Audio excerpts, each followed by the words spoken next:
Bueno, buenos días, buenas tardes, estudiantes del curso Pedagogía y Formación 2. En el siguiente video vamos a hacer una presentación básica de lo que tiene que ver con las pedagogías activas para poder designar, pues digamos, unas tareas iniciales en la función de las prácticas expositivas de los cuatro autores que veremos. Y esto nos va a permitir pues adelantar un poco el curso debido pues a la contingencia que tenemos este martes por el examen de admisión. Voy a empezar a presentar pantalla.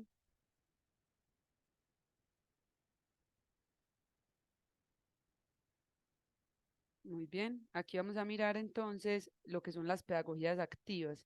Recuerden que tenemos una tarea indispensable en esta segunda unidad del curso y es establecer una comparación entre las pedagogías tradicionales y las activas. Las pedagogías tradicionales ya las vimos en las clases anteriores y ustedes se encuentran pues en la gestión de estas prácticas expositivas de los autores Comenio, Taylor, Bobbitt, Loyola y Skinner. Y digamos que ya estos autores nos permiten pues como mirar esas características de la pedagogía tradicional y saber que la pedagogía activa surge como una crítica a la pedagogía tradicional, se da en una temporalidad relativamente cercana, porque pues digamos que las pedagogías activas, aunque aparentemente son muy nuevas, también datan de finales del siglo XIX y principios del siglo XX y se vienen hasta la fecha.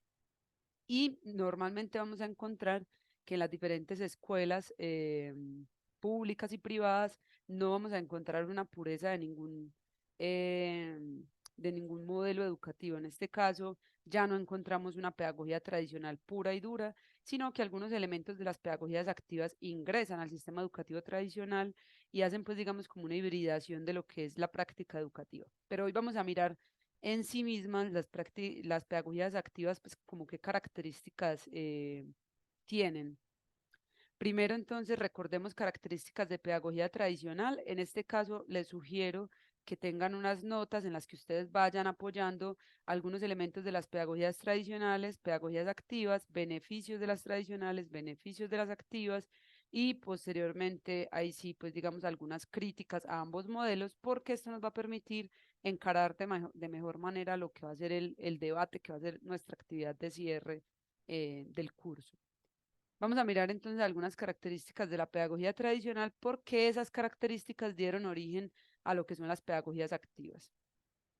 Número uno, la rigidez, ya lo hablamos un poco, esa idea de que la educación se puede planear, ejecutar y evaluar de una manera lineal, que nada se puede salir del plan. Esto es una característica de la educación tradicional y también, además de la planificación, la misma clase es rígida en sí misma, plantea unas cosas que se pueden y no se pueden aprender, no dan lugar a la experiencia cotidiana o a las diferentes perspectivas de los estudiantes, sino que es el maestro quien determina qué se da y lo hace de una manera anticipada.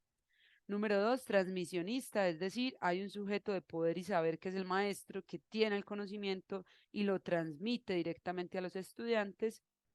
Es servil a los intereses del mercado y del poder en el sentido de que permite la producción de un ser humano obediente, sumiso, disciplinado y que aprende, digamos, de manera memorística.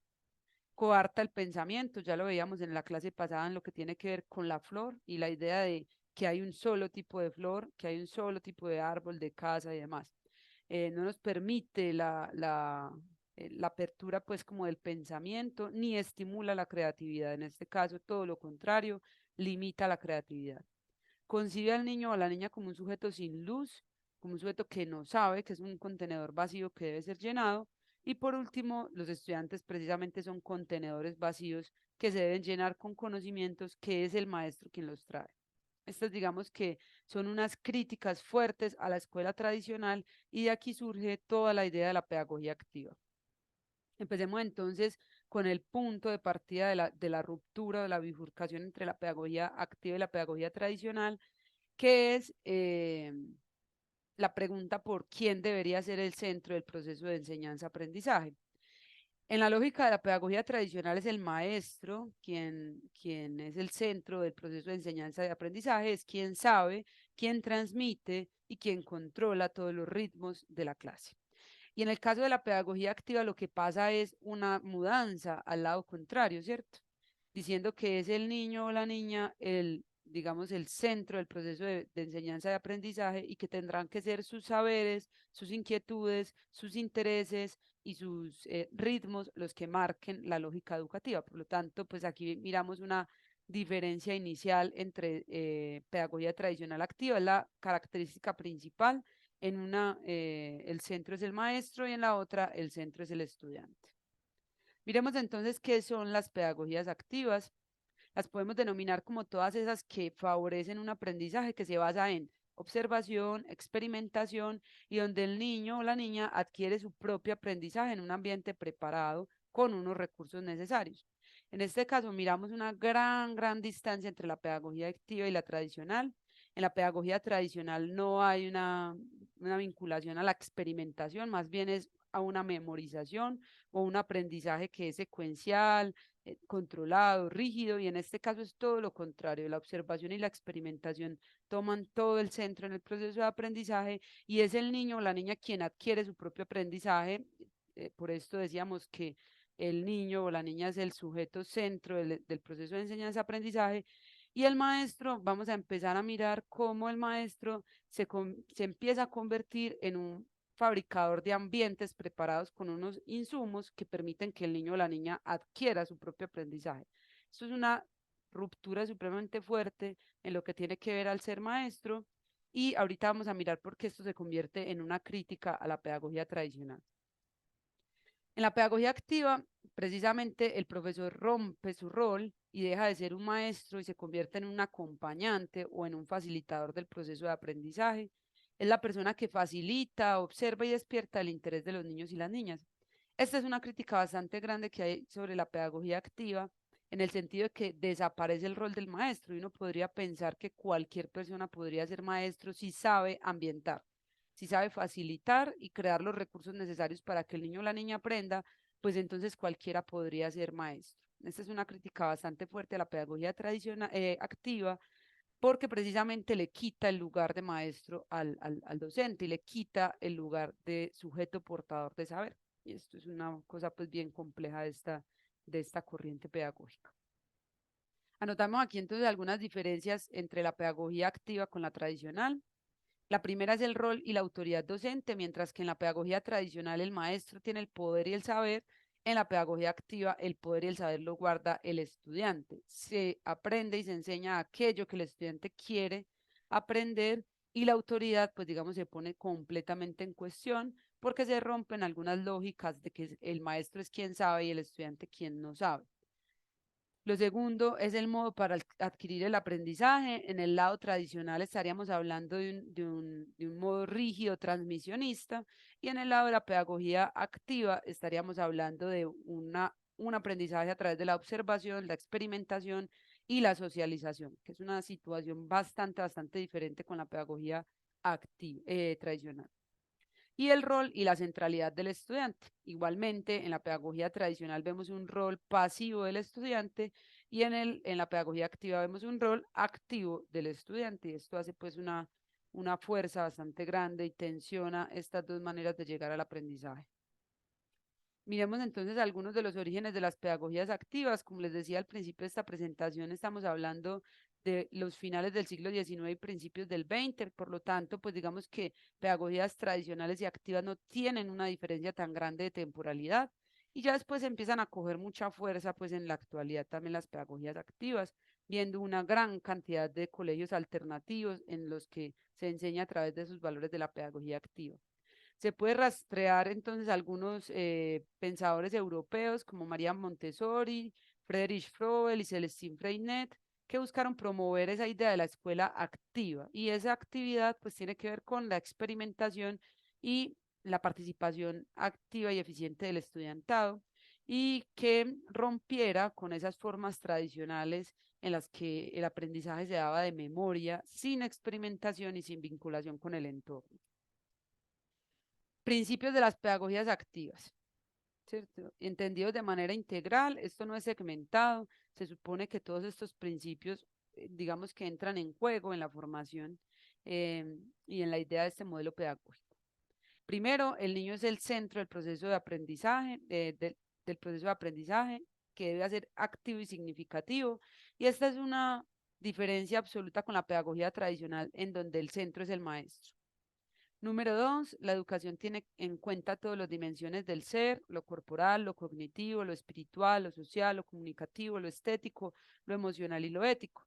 En este caso vemos también una fuerte disrupción con la pedagogía tradicional, en el sentido de que la pedagogía tradicional se basa mucho en el aprendizaje cognitivo, ¿cierto? En la cognición.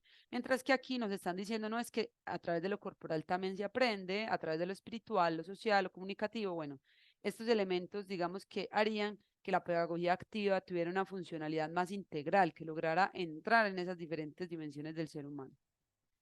Un tercer principio es que el aprendizaje debe ser basado en el afecto como matriz de la condición humana, que debe haber un equilibrio entre las emociones y la razón. Hay un principio fundamental de la pedagogía activa y es que yo no aprendo lo que no quiero aprender. Por lo tanto, yo no puedo obligar a un estudiante a aprender, sino que tengo que despertar el deseo de aprender. Y por lo tanto, el afecto y digamos, la cercanía es un principio fundamental de la pedagogía activa.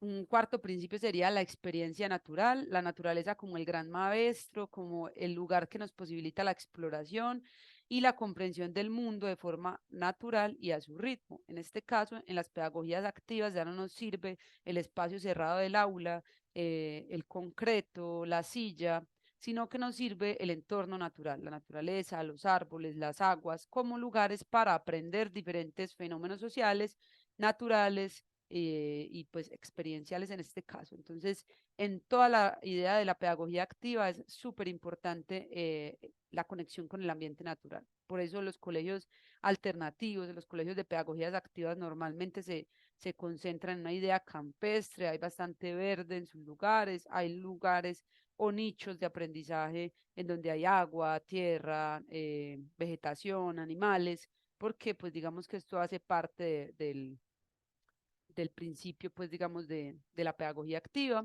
Un quinto principio sería el diseño del ambiente y aquí entraría la segunda crítica que ahorita las vamos a ver y es la creación de espacios limpios, sanos, sobrios y agradables. En la mayoría de los casos, en la pedagogía activa no existe el conflicto, no existe el dolor, no existe, pues digamos, eh, la contra la contrariedad. El niño o la niña siempre debe sentirse seguro y debe estar en un ambiente que sea agradable. Y esto tiene una crítica que ahorita más adelante vamos a mirar. Hay un desarrollo progresivo donde se revisa el avance constante y la adquisición de los saberes secuenciales. En este caso, el desarrollo de los niños y niñas es progresivo.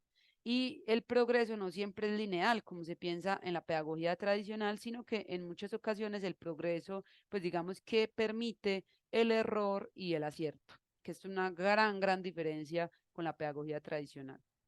La actividad creo que es el principio fundamental de la pedagogía activa. Digamos que aboga a la necesidad que tiene el ser humano de mantenerse activo, de tener espacios de discusión, interacción, exploración, investigación, lúdica y reflexión. En este caso, la gran disrupción entre la pedagogía tradicional y la activa es la actividad, la posibilidad de aprender haciendo. Esto es una característica muy especial de las pedagogías activas y todos los autores que vamos a ver alrededor de estas pedagogías, pues digamos que invitan a esta situación.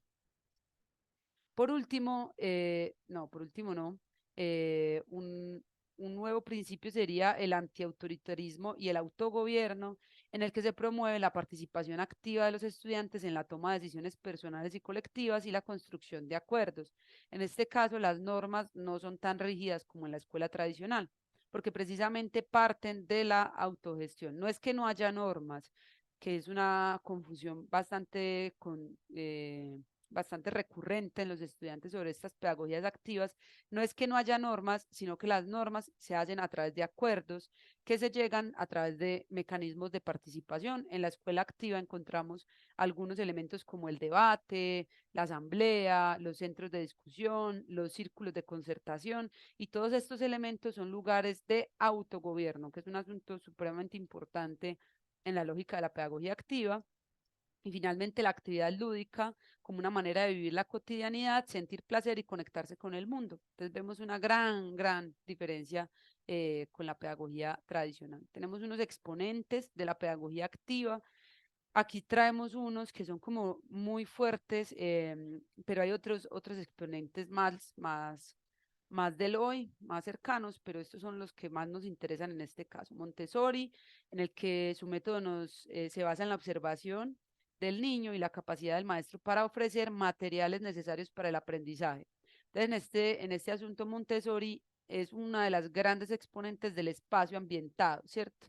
La ambientación del espacio que genera procesos de objetivos, pues más que objetivos, como que hay una tarea o hay un saber que el maestro quiere que el estudiante adquiera, pero no lo hace a través de la transmisión, sino a través de la construcción de un ambiente que le permita a ese niño o a esa niña adquirir por su propio medio ese proceso de aprendizaje. Entonces vemos, por ejemplo, algunas actividades o algunos lugares donde el niño o la niña puede aprender a amarrarse los zapatos, amarrarse un cordón, eh, y esto se hace a través de la experimentación. En este caso, Montessori y su método pues no implica enseñarle a un niño a amarrarse los zapatos, sino permitir un ambiente que lo obligue o que le permita experimentar y aprender a amarrarse los zapatos.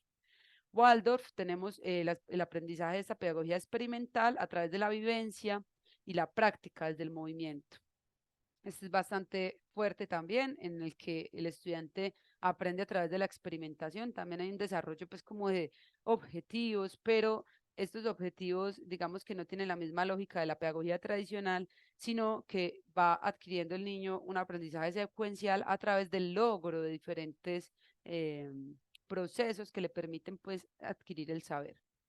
Regio Emilia nos habla de que el adulto acompaña al niño en esa exploración, que es un mentor y es un guía, y que se desarrollan los proyectos que emergen a través de los intereses de los propios niños y niñas. Entonces, en este caso, el aprendizaje de las diferentes ramas del saber se daría a través de proyectos que son de interés del niño y que tienen una gran conexión con el ambiente natural, que se concibe como el tercer maestro, y digamos que se fomenta la colaboración, la comunicación y la exploración. Escuelas democráticas de Summerhill, aquí en este caso vemos el aprendizaje fruto de la actividad voluntaria, es decir, que el estudiante quiera aprender y el interés de los niños y niñas, fomentando la interacción para encontrar intereses propios. Aquí el niño o la niña decide qué, cómo, cuándo y quién y con quién aprende. Esto es una ruptura supremamente grande con la pedagogía tradicional. Freinet, este es un autor que interesa mucho para este curso, porque es el autor que menor cantidad de recursos necesita para el desarrollo de su propuesta pedagógica. En este caso, la pedagogía se basa en la participación y el uso de la imprenta, que fue pues como el gran método que utilizó Freinet para enseñar, para estimular el tanteo experimental, la libre expresión, la cooperación y la investigación del entorno. Aquí vemos entonces algunas de las características o lógicas que tendría esa escuela tradicional, perdón, esa escuela activa, esa pedagogía activa. Encontramos una exploración con el ambiente natural en el primer cuadro, una vinculación con el arte, con la expresión, con los colores y una, digamos, actividad. En este caso no aprendemos los colores a través de cosas que están externas, sino que aprendemos los colores, sus usos y sus combinaciones a través de la propia experimentación con ellos. Vemos el tipo de participación o disposición en el espacio, en este caso el círculo, la mesa redonda se convierte en un lugar en el cual verse a la cara, participar y pues digamos que tener un nivel de participación igualitario o horizontal. En este caso vemos también esa gran conexión con el arte, con la pintura, con la escritura, con la interacción con el otro, en fin. Algunas ventajas entonces de esa pedagogía activa. La primera de ellas es que es flexible, libre y que promueve la motivación. Y esto es un elemento muy importante porque a pesar de que generar motivación es difícil, cuando dentro de una pedagogía activa se adquiere motivación, el estudiante aprende mucho más porque quiere hacerlo y está dispuesto a construir proyectos y hacer cosas para adquirir ese conocimiento. Genera responsabilidad, autonomía y autogestión. En este caso, el estudiante es también partícipe de su propio proceso de aprendizaje, por lo tanto tendrá que esforzarse para hacerlo. Ya no basta con estar sentado en un salón de clase, sino que se requiere autogestión, disciplina, pues en algunos casos, y la capacidad de uno mismo adquirir el aprendizaje. Hay un desarrollo fuerte de las habilidades sociales que se potencian a través del aprendizaje mutuo. En este caso, todo este asunto de las mesas redondas, los espacios de discusión, el debate, la asamblea, permiten que los niños y niñas se vean como sujetos sociales desde muy temprana edad. Hay un desarrollo de la empatía en el sentido de que es importante el interés y el aprendizaje del otro y también es importante el interés y el aprendizaje propio. Hay una personalización del aprendizaje y esto es muy importante porque se respeta el ritmo de aprendizaje de los estudiantes, distinto a la pedagogía tradicional. En la pedagogía activa no todos tenemos que llegar al conocimiento en el mismo momento. Los ritmos, los procesos serían completamente diferentes. Por lo tanto, hay una idea de la personalización del aprendizaje. Hay una reflexión sobre el propio aprendizaje, constantemente se está invitando a la pregunta, a la interacción, a mirar por qué eso que interesa puede generar diferentes aprendizajes y por qué eso es importante. Hay un desarrollo de la cultura científica y tecnológica en el sentido de que la observación, la experimentación hacen parte de lo que se llama el método científico, ¿cierto? Un estudiante ya no aprende a través del libro de texto, sino que le hace preguntas a su entorno o a su medio, observa, registra y analiza las, digamos, las situaciones que se dan y por lo tanto su aprendizaje se basa más en el conocimiento científico. Hay un fomento de la curiosidad en el aprendizaje y bueno, pues digamos que estos serían como los elementos que más se resaltan positivamente de la pedagogía activa. Y hay unos elementos que generan unas críticas fuertes a esas pedagogías activas. El primero es que algunos estudiantes se tardan mucho más en adquirir ciertos conocimientos que en la escuela tradicional, es decir, el ritmo es mucho más lento que en la escuela tradicional. Supone esta pedagogía activa la coordinación muy alta y muy elaborada de los docentes y un gran trabajo en equipo, para lo cual se requiere muchísima más formación y recursos. Es decir, en este caso, para una pedagogía activa hay un alto, digamos, hay una alta inversión en recursos económicos, pero también en recursos de capacitación y formación docente, y el tiempo tendría que aparecer de gran manera porque ya no es suficiente dar una clase, sino preparar un ambiente de clase y esto necesita pues una gran cantidad de tiempo y de trabajo colaborativo. Hay una despolitización de la tarea docente. El docente aquí se ve como un mero facilitador de un aprendizaje a la carta, es decir, el estudiante decide qué se aprende y esto tiene una, digamos, una implicación bastante significativa porque no siempre lo que el estudiante quiere aprender puede ser positivo, ¿cierto? Puede que un aprendizaje que el estudiante quiera adquirir sea un aprendizaje políticamente incorrecto, por ejemplo, o que ese aprendizaje que el estudiante quiera adquirir, pues digamos que vaya en contravía incluso como de la idea del bien y el mal que pueda tener un maestro como sujeto de saber y enseñanza, ¿cierto? Y sobre todo, esto es una problemática muy fuerte en un ambiente hostil, ¿cierto? En un ambiente puro, sano, obviamente el estudiante tiene, digamos, menos situaciones para aprender de una manera negativa, entre comillas, pero en los ambientes en los que crecen nuestros niños y niñas de Medellín, que son ambientes fuertes, pesados, con alto grado de violencia, con alto grado de consumo, pues digamos que no siempre lo que el estudiante quiera aprender puede ser algo positivo, ¿cierto? En este sentido, como el maestro no es quien decide qué se enseña, sino que el estudiante decide qué se enseña, entonces ese qué empieza a ser un asunto interrogado, ¿cierto? Uno se preguntaría, por ejemplo, ¿para qué estudiar una licenciatura en educación física, por ejemplo, si no tiene el maestro una decisión de elegir qué es lo que se debería enseñar, por qué, para qué, a quién le sirve, ¿cierto? En este caso, esas preguntas pedagógicas que hemos venido abordando ya no se harían tan fuerte alrededor de la práctica docente, sino alrededor del aprendizaje del estudiantado. Y finalmente, una cuarta crítica a esta pedagogía activa es que no es una pedagogía que pueda llevarse a grandes masas, lo cual puede resultar siendo excluyente y pensarse, pues uno podría pensar que es una pedagogía pensada para las clases dominantes.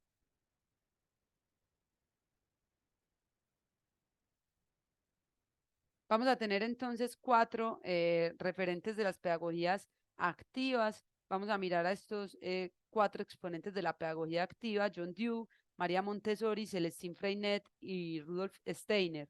También, igual que con las pedagogías activas, en la presentación que voy a montar en el Classroom, tienen los enlaces que les permitirá abrir estos cuatro documentos. Entonces, quienes trabajaron la pedagogía de Taylor van a trabajar a John Dewey. Quienes trabajaron la pedagogía de Montessori van a, perdón. Los que trabajaron la pedagogía de Comenio van a trabajar a Montessori. Los que trabajaron Bobbitt van a trabajar a Celestine Freinet, igual que los que trabajaron a Loyola. Y los que trabajaron a Skinner van a trabajar a Steiner. Recordemos entonces que quienes trabajaron Bobbitt, todos los que hayan trabajado Bobbitt, los dos equipos, o si hay uno solo, trabajará Bobbitt y Loyola trabajarán a Freinet. Todos los de Bobbitt y Loyola trabajarán a Freinet. Y la actividad es muy similar a la actividad que estamos haciendo con pedagogías tradicionales, que es realizar una práctica expositiva sobre la idea del autor. Adaptar alguna práctica de la educación física que se pueda desde la que se pueda reconocer la idea pedagógica y características del modelo de cada uno de los autores. En el Classroom quedará entonces alojado este video, la presentación y también la actividad que ustedes deben ir pensando. Por lo menos para la próxima sesión vamos a llegar con las lecturas hechas y ya vamos a disponer de un espacio de clase para la construcción de las prácticas expositivas. Muchas gracias y ahí quedamos entonces.